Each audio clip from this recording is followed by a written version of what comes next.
there are 12 hype strategies, which basically means of all of the just myriad, almost infinite number of tactical approaches people use to drive attention and emotion to their stuff. You can bucket it into like 12 overarching concepts. And it's no accident that the first type strategy that I write about in the book is called make war, not love, because if you don't get that one in place, none of the rest are as effective. Welcome to A State of Readiness, a podcast set as a fireside chat with business leaders to discuss what it takes for a company to be in a state of readiness and become a high-performance organization, with your host, Joseph Paris. Hello, and welcome to another episode of State of Readiness. I'm your host, Joseph Paris. My guest today is Michael F. Schein, head hype man at Microframe Media, a company that specializes in making consultants and coaches famous in their fields. His clients range from outliers with fresh ideas who want to get their message out and make their mark to executives at companies such as eBay, Magento, Medici Group, Ricoh, LinkedIn, Citrix, and many others. Michael graduated from the University of Pennsylvania with a Bachelors of Arts degree in English. His writing has appeared in Forbes, Fortune, Inc., Psychology Today, and Huffington Post, and he's a speaker for international audiences spanning from the northeastern United States to the southeastern coast of China. His book, published by McGraw-Hill and released in January of 2021, is entitled The Hype Handbook, 12 Indispensable Success Secrets from the World's Greatest Propagandists, Self-Promoters, Cult Leaders, Mischief Makers, and Boundary Breakers. It's available on Amazon and wherever else books are sold. Welcome, Michael, to the show. How are you doing today? I'm doing really well, and it's great to be here. Yeah, well, thank you for taking the time. It's now December of 2021, and we met each other when the weather was a bit warmer. At David Deutsch's Saratoga weekend, aka Camp David, which is actually seems to be considerable fodder for my podcast. Yeah, it feels like it wasn't long ago, but I think it might have been summer. Is that right? Yeah, it might have been. Yeah, August, middle of August. Yeah. So and Saratoga is a lovely place to be in August. Most times anyway. Yeah, I had a blast. I didn't know what to expect. I had been hearing about it for years, but I had never been able to go. So this was my first one. And not only did I have a lot of fun and eat a lot of good food, I met really great people. I remember our conversation very fondly. We talked a few times, hung out a bit. It was really cool. Yeah. So I believe that we met at the bookstore, at one of the little side events that David has at the bookstore, and you're talking about your book. Yeah, that was a really fun event for me. David was gracious enough to bring me on as the speaker for that event, and it was very cool because I'm a huge fan of bookstores. I was a writer before I was anything else, and so it made me feel kind of like a more literary writer than I am. I got to talk in this very charming, small bookstore to a group of people about my book, so that was a really fun experience. It's you're right about it was a small privately held bookstore. It wasn't like a Barnes and Noble. It was just basically your small town bookstore, and it had a lot of character, a lot of nooks and crannies. And they were kind enough to put us in the back of the store there, where we had free reign, if you will, and they had some wines and cheeses and things of that nature. But was this the first book that you ever wrote? No, but it's the first book that it's hard to explain because I think of it as my first book. But when I was 18 years old, I wrote a book that was actually published called Teenage Roadhogs. And it was published by Macmillan, and it was like a humorous driver's manual for teenagers. And it sold very poorly for a couple of reasons that I sometimes talk about how I was so bad at hype, which is the subject of this book. I made so many mistakes at trying to draw attention to it. But it was cool. It helped me get into college. It helped me show I could finish a book. And then there was a massive gap in between. I mean, I've been, I own a business, but I got into the business by being, a copywriter and a content writer. So I've been writing articles. But yeah, this is, as a middle-aged man, I now have my second book. Awesome. So you went to university for what, writing, journalism? Yeah, writing more or less. It's weird. I talk about this a little in the book too. I get a little bit personal. I was a really good student in high school. For some reason, I put a lot of pressure on myself to get into a good college. And I did. I went to University of Pennsylvania, which, is an Ivy League school. And I only say that because when I got there, it was kind of like, okay, what now? I knew I wanted to be a writer, but I don't know. I mean, you can be a writer without a college degree, right? I mean, and the culture at Penn where I went is very much about Wharton and things like that. So I got fine grades, but yeah, I ended up studying English and writing, but I changed majors a few times. It was a weird experience for me, but I learned a lot. I learned about how unusual the path to actually getting to where you want to go usually is. A lot of times I think when you're younger and a little bit ambitious, you think if you check these boxes on the or kind of hit these rungs on the ladder, as long as you're the best on that rung, it gets you where you want to go. And I feel like real life's a lot more complicated than that. Yeah, it's not quite a ladder, is it? It's sort of like a series of trapeze and ropes and everything else that you have to, it's a gauntlet, if you will. But after university, you've been involved in, media and marketing pretty much up until now, correct? Well, not media in the very broadest sense. So it's very funny because speaking of a trapeze, when I graduated that prestigious university, I graduated, we went to a brunch with family, as you always do, or whatever, some sort of celebratory thing. And I told my parents that I was going to go to New York and that my main ambition there, even though I would get a job, was to be in a rock band, and sort of change rock and roll. And they weren't pleased. But I did that. And as normal, I didn't end up making a living at it, but I think I did better at it than most people thought I would. We used to sell out this pretty well-known club, Arlene's Grocery, a lot, and different things like that. And what I realized from that experience was that I was much better at hyping things up than I was at actual music.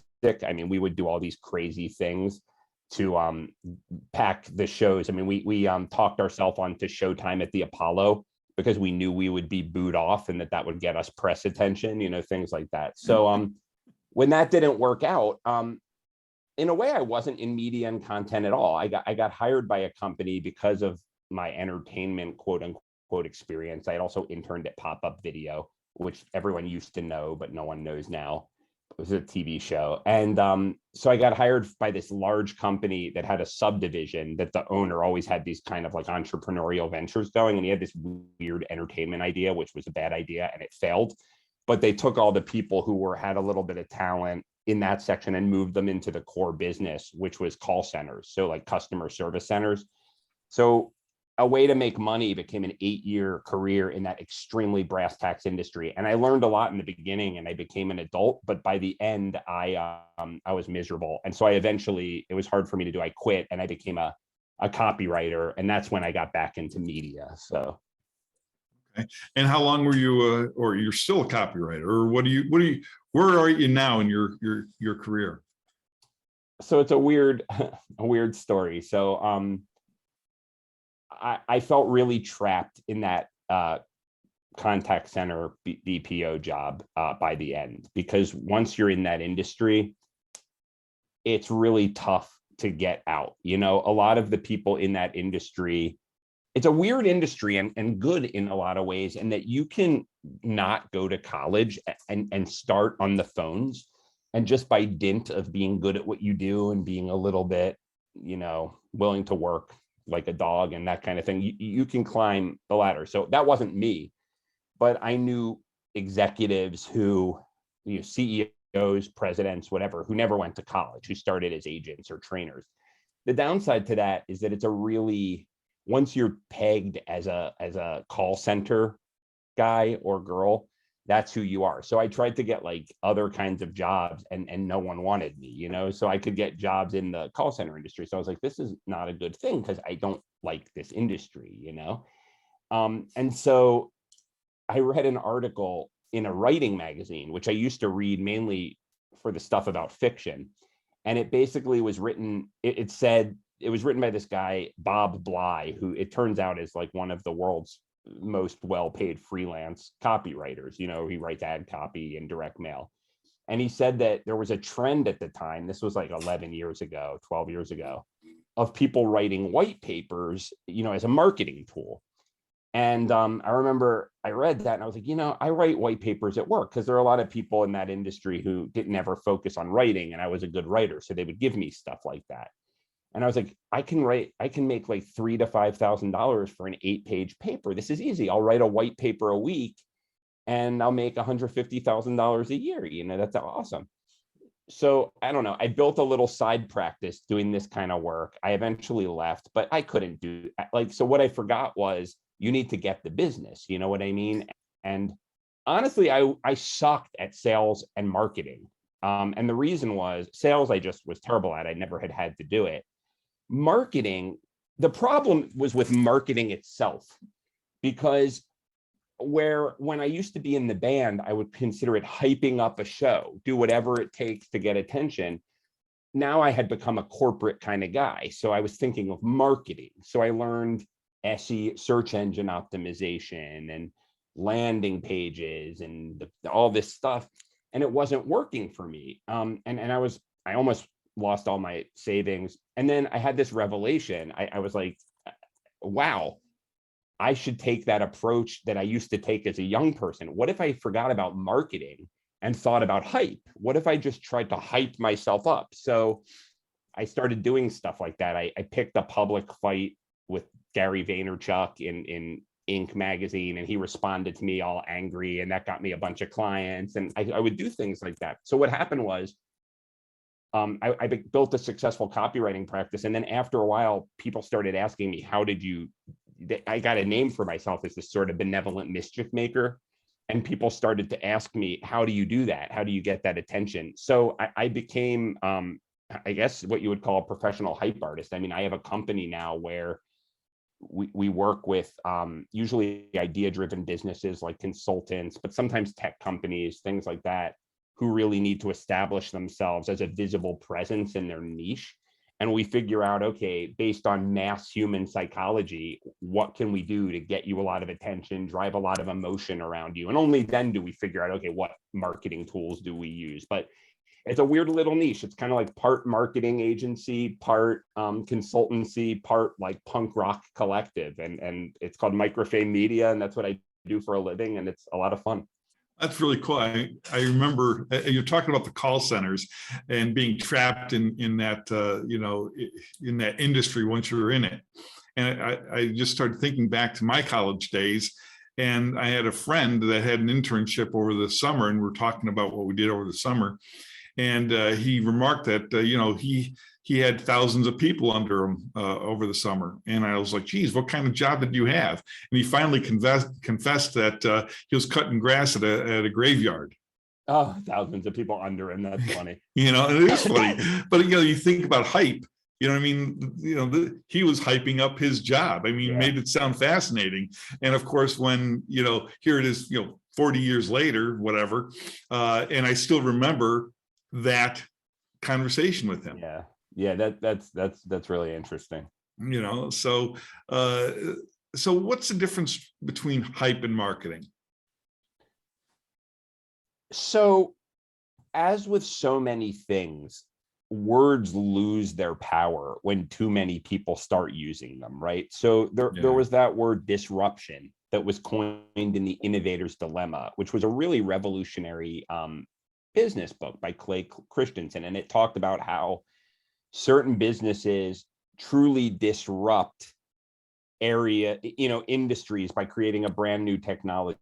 Now, there's not a person that you run into who isn't saying that what they're doing aims to do disruption, and it means nothing. It means my stuff's a little better than yours. I'm disrupting the industry. So it's a word that is the opposite almost of what it originally meant, right? It's a milquetoast word. And I would say that the same is true for marketing. I mean, there was a time where marketing meant what it should mean. It means getting a lot of people to give your product a shot, right? Now it means just sort of this weird sort of fixation on tactics. So you say to somebody, what do you think of as marketing? Why do you need marketing? And they'll say, we really need to increase engagement on our Instagram, TikTok, and funnel, lead funnel system. And then you dig in and you say, does that have anything to do with your actual business goals, like getting lots of new clients or getting a lot of attention? And they can't even make the connection. So marketing has become really focused on the doing, on the tactics. It's people who we focus on a set group of popular marketing tactics that are written about in business books, that are blogged about, that the gurus are talking about.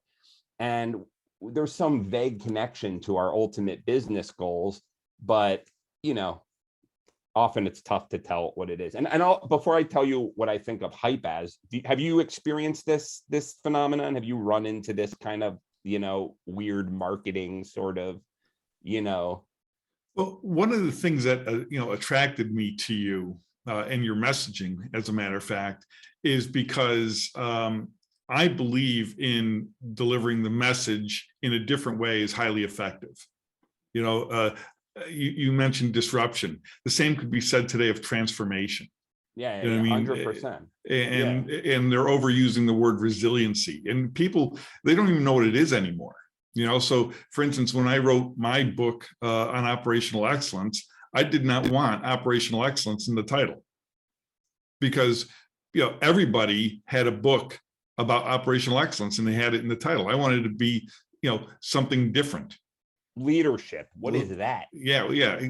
For instance, my company, Zonatech, I got to tell you a story. Zonatech, 1985, you got to imagine, 1985, I started this company, Zonatech. And at the time, we were selling computer clones, assembling them and selling computer clones. And there was like Computer Dome and Computer Land and Computer this and Computer that. And we didn't want to be another Computer Who, right? That, and we also had to pass the Secretary of State name search. Yeah. We didn't have Google back then, okay? Name search, because we couldn't have another name of somebody else, some other Computer Who. So me and my buddies were sitting in a basement. We're drinking a bunch of cheap Genesee Red Eyes, watching the original Red Dawn, and we came up with Zonatech because it sounded cool and it didn't mean anything. And that's quite literally how the name came to be. And you built some mystique around that, right? So yeah, that's a great story. And the reason I chose the word hype to describe what I do, what we do, and what I think everyone should do is that it's a negative word to most people. People think of it negatively, but in certain communities, it's not. I mean, if you look at hip hop artists or hip hop managers, it's very positive. There's a hype man. There's someone who drives attention. So to me, the way I define hype is hype is any set of activities that drives a very large amount of emotion so that you can get large groups of people to do what you want them to do. And what you want them to do might be very negative. And a lot of the people who are good hype artists are negative people, but that's not because hype is bad. It's that they don't see rules the way the rest of us do, right? They just see the world as it is. But a lot of great people do this stuff too, but it's morally neutral. It's just sets of activities that drive a lot of emotion to get people to take an action. And what I found was the best hype artists, as I call it, are typically not people who see themselves as professional marketers. In fact, and with the forgiveness to all of the wonderful marketing agencies that are out there, I can't tell you how many times I talked to friends, potential clients, people in the industry who said, I hired this professional marketer and I don't really know what it did for our business. We got a nice website. We got a bunch of social media. I'm not sure if I can trace any dollars back. Whereas if you talk to Alice Cooper's manager, if you talk to the founder of a cult, if you talk to the founder of a mass civil rights movement that changed the way people think, if you talk to certain old school movie moguls, they're not marketers, but they can tell you immediately that the proof is in the pudding. We did this because it sold 20,000 tickets. We did this because it got our people all over TV. We did this because we fill mega churches across the country. So why are we looking at these professional marketers and reading these professional marketing books? Why aren't we studying these people who live on the margins, who are so much more effective, and then saying to ourselves, can we ethically reapply the fundamental human behaviors that they tap into? Because people are more alike than they are different. There aren't infinite numbers of things that people respond to, especially in groups. So that's what I did. After a pretty informal start, I read hundreds and hundreds of biographies. I interviewed people, and I found there were really, really predictable frameworks for hyping yourself up, and it can be done in a very moral way. And that sort of became what I preach and what I study. So what are your thoughts on likes? Okay, everybody seems to want to have likes, and it's funny. I publish a lot of articles myself, and what I find is that in social media, there's much more passive engagement now than there used to be.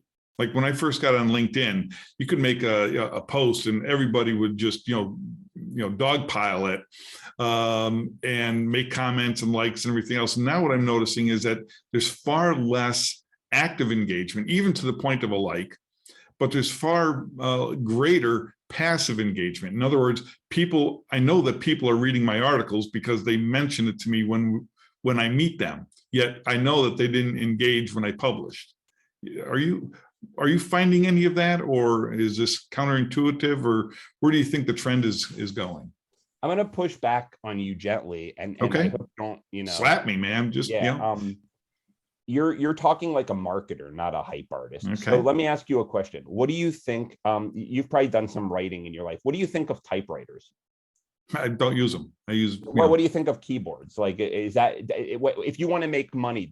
Are you a big fan of keyboards? Like, is there, what keyboard is the secret to having huge business success with your writing? It doesn't matter what keyboard. Yeah. So this is what I'm talking about, right? When people say to me, "What do you think of TikTok? What do you think of likes? What do you think of funnels? What do you think of this?"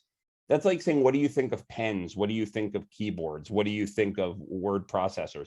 These are important things. A word processing program lets you work faster than a typewriter, and a typewriter lets you work faster than a pen. But it's a tool. It's something that gets the job done. So when you say to me, and I'm not trying to, everyone says this to me, this is why I put down marketing. What do you think of likes? There used to be more likes in the past. I'm like, if likes are making you millions of dollars, use likes. But first of all, focus on what's your strategy? What's your hype? So in other words, I'll talk to people. It's so funny. And again, listen, the only reason I know this is because I've made all these mistakes. You know what I mean? Yeah. But I'll talk to people and they'll say to me, I really think we're missing the boat. I need to build a really massive following with lots of engagement on Instagram. I'll say, okay, maybe you do. Let me ask you a question. How much does your product cost? Well, it's a very, very in-depth engagement, long sales cycle, $100,000 lifetime value. And that usually happens in the first year value. We charge $100,000 a year. Okay. And you need 1 million likes. Why? You could get 4 sales and it'll double your revenue. Cups of coffee are a better metric for you than likes. In other words, we start with the wrong things. If a cardboard sign on a street corner on Rodeo Drive gets you $1 million sale and gets you attention and drives emotion and gets people to film you and spread it out on the internet, why aren't you doing that instead of likes, chasing likes, whether it's 20 years ago or today? So I don't look at those things. I don't say, well, people are becoming less engaged in the internet. No, you're following the crowd. Okay, you know what? I agree with you 100%. I have the same argument with a person that has a gigantic audience in LinkedIn, and his metric is about the likes. And I'm like, dude, I don't care about the likes. I care about who's following me, what they're doing, that that they pass on my message or give me a call. I got to tell you, most of... Well, can I say one thing, though? Because I want to clarify. I don't want people calling the show and saying, but I got likes and it made me $1 million. Oh, yeah. There's always... Sometimes likes are useful, but what I'm saying is reverse the direction of how you consider these things. Think of the human psychology first and then match the tool and the tactic to the human psychology. That's what I'm saying. And your marketplace. And you're all of that. My sales cycle has got a long tail. Okay. There was one I measured that had a tail of 5 years from the time I met the individuals involved in the ultimate deliverable to there actually being a deliverable was a 5-year gestation period. Right. So a like from anybody along that way wouldn't have mattered. And I'm just picking on likes, whatever that metric might be that you think is important. But what I know is that people are engaging me and following me because of the quality of the writing and my thoughts that I put into that writing. You were talking about doing a 8-page white paper once a week. Oh my God, I could barely do a 1,500 or 2,000 word article once a month. I mean, that's all I was doing. Probably. Well, to give you an example of this, I mean, to complicate things further, I mean, not to give you an example, I have a client right now, a new client, who we always start by conducting experiments. So we say, okay, here's the hype strategy. What experiments can we do? So without getting into details, we came up with a really thought-provoking, provocative question that this gentleman can post on LinkedIn with the idea that we're getting data about whether this point of view is good, right? So he put the question out and he got an overwhelming number of comments and likes. That's exciting to me, not because that particular experiment is going to make us $1 million, but what it says is if people are writing big paragraph answers, they're extremely interested in this concept because other things he posted never got that. So then we say, now what do we do with that? Do we reach out to all those people? Do we do it on a bigger scale? But now we have data about what works. Yeah. So it's a function of what's your mass psychology strategy? What's your hype strategy? Then what do you want to know? Why are you doing it? And how does it tie to an end goal? And then maybe a like matters instead of the reverse, which is, and I don't get a lot of likes, I'm not doing social media right. Yeah.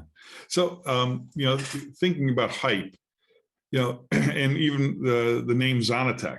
Okay. I look at, there's a lot of competition out there for whatever business you are in, there's competition, right? And there's usually lots of it. To me, hype is taking a look at the same thing as everybody else, but coming at it from a different angle. Being able to, put a stake in the ground where nobody has put that stake before, even though it's the same ground as everybody else has. I think you're 100% right. So another reason I crusade against the word marketing is, and you can tell me if you've seen this dynamic, but an awesome marketing book will come up, like a really good one, right? Like Launch by Jeff Walker, which is fantastic. And he made a lot of money on the thing and people made a lot of money reading the book. But what you'll see is the book comes out and every single person out there reads it and builds this like identical sales funnel with an identical email sequence with the idea that it worked for Jeff Walker. So if I just copy exactly this thing, it's going to push all the same buttons without actually realizing the dynamics of why, and I'm going to get leads and make money. And it doesn't happen. Why doesn't it happen? Because one, it's a little too late. By the time there's a mass market book on something, you lose your advantage, right? Right. More fundamentally, people aren't always taking the time to understand the dynamic underneath what's in the marketing book and then combining it with other stuff. So yeah, there's a concept that once in that book, for example, sending one email and trying to close a big deal doesn't work. You have to massage people into it. Okay. That doesn't mean you have to write with the exact template 7 emails. You can use that lesson and apply it to all kinds of other, platforms, all kinds of other ideas, combine it in your mental basket. So I think you're right. people are modeling what the winners are doing, and by the very act of doing that, not setting themselves apart from the competition, which is when you come to whatever you want to call it, promotion, marketing, sales, all of this stuff, that's the last thing you want to do is blend into the woodwork. So instead, what I would say is study those aspects of how human beings behave. How do they get worked up into a frenzy? How do they seek transcendence? How do they make irrational decisions that have been around forever? I mean, you see examples of this in the Bible, you know, of in ancient Rome. That stuff's not changing. And then you can get very creative with the tactical ways you apply that stuff. Right. Right. So your book, let's get to your book. What message, what value did you want to drive to the reader by producing your book? Now, it came out in January of 2021, if I'm not mistaken. Yeah, that's right. Yeah, super. So why did you write it?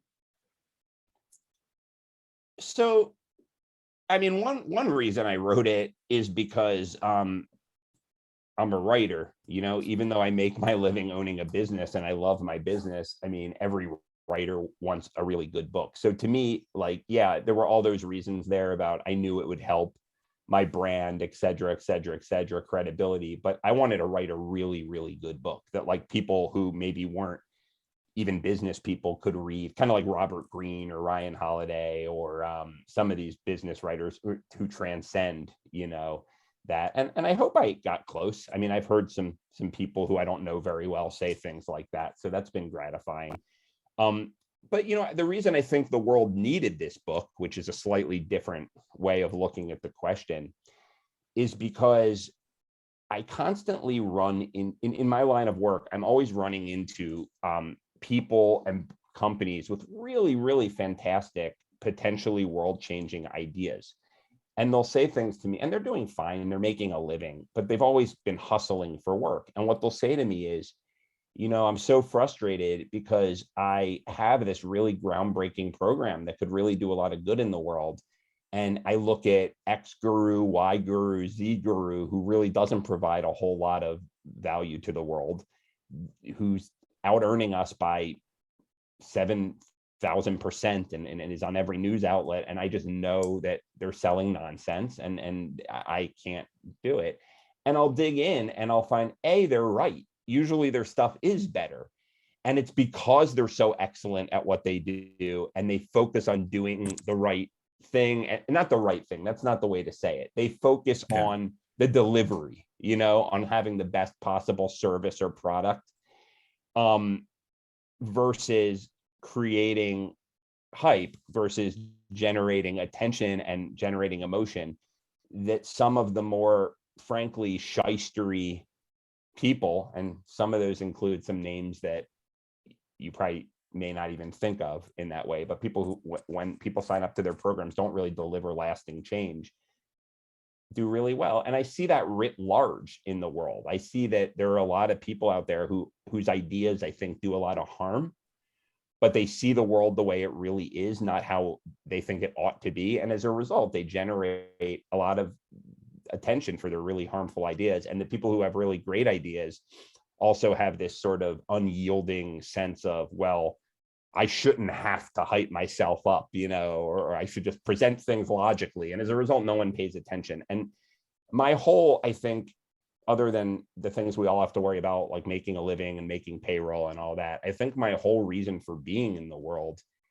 is if I can help useful, good, world bettering ideas getting an audience and minimizing the impact of harmful ideas, that's really, really important to me. And especially with, frankly, some of the political climate of late, a lot of the shrieking and yelling and demagoguery we've been hearing all over the place. I understand these dynamics and I see the strategies and tactics that are being used, and it drives me crazy that some of the worst actors out there are so good at getting hordes of people to follow them. So I just decided I need to create this handbook where people like me, who wasn't naturally good at this kind of stuff and had to study it, could go and get attention for their good ideas. And you might say, why aren't you afraid the bad guys will use it? Everyone always asks me that. No, because they get it already. They understand it because they don't play by rules, right? It's the good guys who need the book. So that was my driving sort of motive. Awesome. So what is one message that a reader would get out of your book that you would, if you were to say this one thing you got to get out of this book, what is it? Yeah, I mean, there are 12 hype strategies, which basically means of all of the just myriad, almost infinite number of tactical approaches people use to drive attention and emotion to their stuff, you can bucket it into like 12 overarching concepts. And it's no accident that the first hype strategy that I write about in the book is called Make War Not Love, because if you don't get that one in place, none of the rest are as effective. And what that basically means is that human beings are, and there's a lot of science behind this that we can spend time on or not, but human beings are much more strongly attracted to being against stuff than being for stuff. And you might look at yourself and say, oh, not me, no, not really. I mean, it's everybody. You'll see the most hippy dippy peace and love person, and they think that they're just for this and for that. And they'll talk about how they're against consumerism, how they're against, against war. Well, that's being against, right? That's what drives the most attention. So what you really need to do is figure out what is your contrarian point of view. What's that thing that all of the people out there who feel the way you do, but don't have someone to rally around can say, that's my guy, that's the leader in this quest. So 2 ways that I tell clients and people and talk about in the book on how to do that is ask yourself these questions. Say, what is a point of view in my corner of the universe, my industry, my sector, my scene, whatever, that is very popular, that I really hate, I think does harm, that I disagree with. So it might be, someone might say, if you're in the innovation consulting space, and you have to really believe it, you can't do it just to be contrarian. Right. But someone might say the hyper focus on disruption is harmful. And I know a guy who believes that, and he has a really good argument for that. And as a result, he has a really good following. He's saying all this talk about disruption is nonsense. Very few companies disrupt. Yeah, Kodak got overthrown, but they built a new business. The idea that you're going to get disrupted tomorrow is a very slim chance, and you're neglecting everything else, right? So that's a strong point of view, whether you agree it or not, whether we agree with it or not. And then the next thing I would say is, what's a point of view in your corner of the universe that you are 100% confident is true, not 98%, 100%, that other people in your field tend to disagree with? And if you can answer those questions and weave that through everything you do, even that makes a big difference very quickly. It's very attractive in the broad sense of the word. Yeah, it's interesting because in my business, it's about optimizing business processes, making them more high performing, effective, just making an organization work better as an organization. Most of my contemporaries and peers talk about beating the competition, okay, as if the competition is the enemy. And I propose, and I get into some considerable debate about this, that the competition is not the enemy, time is the enemy. Huh. So that's interesting. Yeah. Okay, to compress time, to be able to get to the battlefield faster, further, is going to give you a competitive advantage against those people that you might be trying to beat out. And I think about my own, the times we've won business. A lot of the times that we've won business is because the prospect was never waiting on us. Yeah, that's right, yeah. They weren't waiting on us for the proposal, for the due diligence, for referrals or references, and et cetera, and they kept on saying, well, we can't go to the next step because we're still waiting on some responses. Okay, now this is before the sale. How's it going to be after the sale? Yeah. You know what I mean? So I just feel that, yeah. And by the way, time is the only fixed variable. There's only 24 hours in a day. That's all there is to it. True. And I could throw more people at it, but I'm still only going to have that 24 hours. So Anyway, that contrarian viewpoint gets some considerable engagement. And it exactly. almost always leads back to them being able to say, yes, all these other things that I'm thinking about really translates to time. Right. I mean, and that you've seen some real results from that is a testament to this. Yeah. Well, listen, Michael, thank you very much for joining me today on my podcast. I've really enjoyed our conversation. Where can people buy your book? So, yeah, I would just say go to Amazon and type in the Hype Handbook. And the reason I say that is because I could give you a bunch of websites and other ways to get it and ways to check me out. But I found the one tactical marketing thing that there's a lot of value in is only give people one takeaway, because otherwise they get confused. So my takeaway is type the Hype Handbook by Michael F. Schein into Schein into Amazon and buy the book and let me know what you think. Outstanding. And I believe it's in hardcover as well as Kindle, no doubt. Hardcover, Kindle, and audio. You got the audio book. Outstanding. Very good. Well, again, Michael, thank you very much for joining me today. It's been a wonderful conversation. I wish you much success. This was a blast. Thank you so much. Thank you for listening to State of Readiness. You can discover more episodes and learn about the book written by Joseph Paris of the same title at www.state-of-readiness.com. You can learn more about Joseph Paris at www.josephparis.me/card.